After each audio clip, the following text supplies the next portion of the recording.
હું Sheetal Mehta news of કચ્છમાં આપનું સ્વાગત છે। આજે તારીખ 4 એપ્રિલ 2024।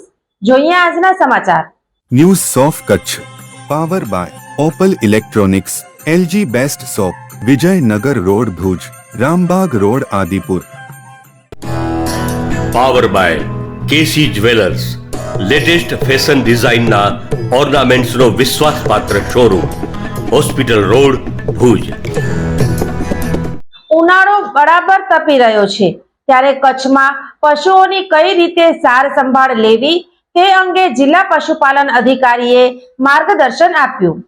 ઉનાળો આવ્યો છે ત્યારે પશુપાલનનો મુખ્ય જિલ્લો કચ્છ છે અને કચ્છ જિલ્લામાં લાખો પશુઓ છે। ઉનાળામાં પશુઓને બીમારીઓથી બચાવવા શું સંભાળ લેવી જોઈએ તે અંગે જિલ્લાના પશુપાલન અધિકારી ડોક્ટર હરેશ ઠક્કરે વાત કરી।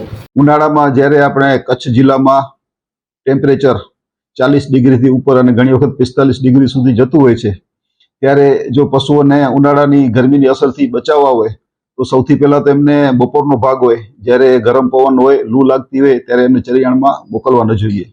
બીજું, પાણી। ઉનાળામાં પાણીની જરૂરિયાત પશુઓની જે રેગ્યુલર જરૂરિયાત હોય એના કરતાં વધી જતી હોય છે। બીજું, એમને થોડુંક ઠંડુ પાણી અથવા તો નોર્મલ ટેમ્પરેચરવાળું પાણી આપવામાં આવે તો પશુઓ એને સારી રીતે પી શકે છે। બપોરના ભાગે જો ગરમ થયેલું પાણી પીવડાવવામાં આવે તો પશુઓ એ પાણી પીતા નથી અને એને કારણે એના ઉત્પાદન ઉપર અસર પડે છે। જો પાણીમાં અને સાથે સાથે જો લીલો ચારો એમાં જો થોડો ખ્યાલ રાખવામાં આવે અને જે ચરિયાણના જે કલાકો છે એ ઘણી વખત બપોરને બદલે સાંજના કે રાત્રિના સમયે કરવામાં આવે, આટલી જો વ્યવસ્થા કરવામાં આવે તો પશુઓનું જે ઉત્પાદન છે એ જળવાઈ રહેશે।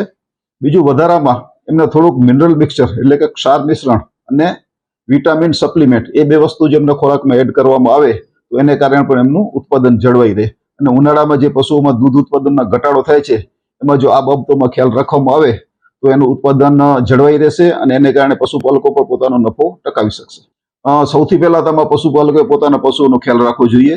જ્યારે ઉનાળાના બપોરના સમયનો ભાગ હોય ત્યારે પોતાના પશુઓને એને ચરિયાણ માટે ન મોકલવા જોઈએ અથવા તો ત્યાં કંઈક છાણાની વ્યવસ્થા હોવી જોઈએ અને સાથે સાથે જે એને ફીડ સપ્લિમેન્ટ આપવાના છે એ એને આપવા જોઈએ। સાથે એક બીજો મહત્વનો બીજો એક એમાં એક અગત્યનો મુદ્દો એ છે કે એને કૃમિનાશક દવાઓ પણ આપવી જોઈએ। કૃમિનાશક દવાઓ જો આપેલી હશે તો પશુના આંતરડામાં કે હોજરીમાં કૃમિઓ નહીં હોય, એટલે કોઈ પણ ખરાબ પરિસ્થિતિ હશે વાતાવરણની તો એનો સારી રીતે સામનો કરી શકશે।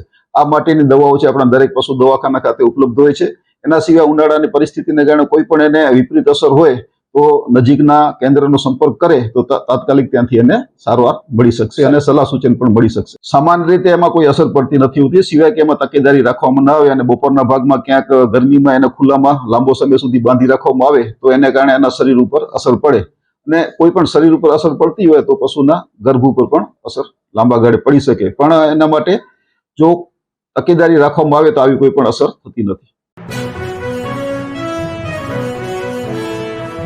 ભારતીય અંક જ્યોતિષ શાસ્ત્રના પ્રણેતા, ભારતના 8 વડાપ્રધાનોની આગાહી કરનાર જ્યોતિષી શંકર ગોર ઇન્દિરા ગાંધીના વિજય અને અપમૃત્યુની સચોટ આગાહી કરી, રાજીવ ગાંધીના પરાજય અને તેમના અપમૃત્યુની પણ સચોટ આગાહી કરી, અટલ બિહારી વાજપેયીના રાજીનામાની સચોટ આગાહી કરી, હાલના ભારતના વડાપ્રધાન નરેન્દ્ર મોદીની જીતની પણ સચોટ આગાહી કરી, વર્ષ 2012માં પણ નરેન્દ્ર મોદી માટે આગાહી કરી છે કે મોદીજી જીતની હેટ્રિક કરશે અને 2024માં પણ ચૂંટણી જીતશે।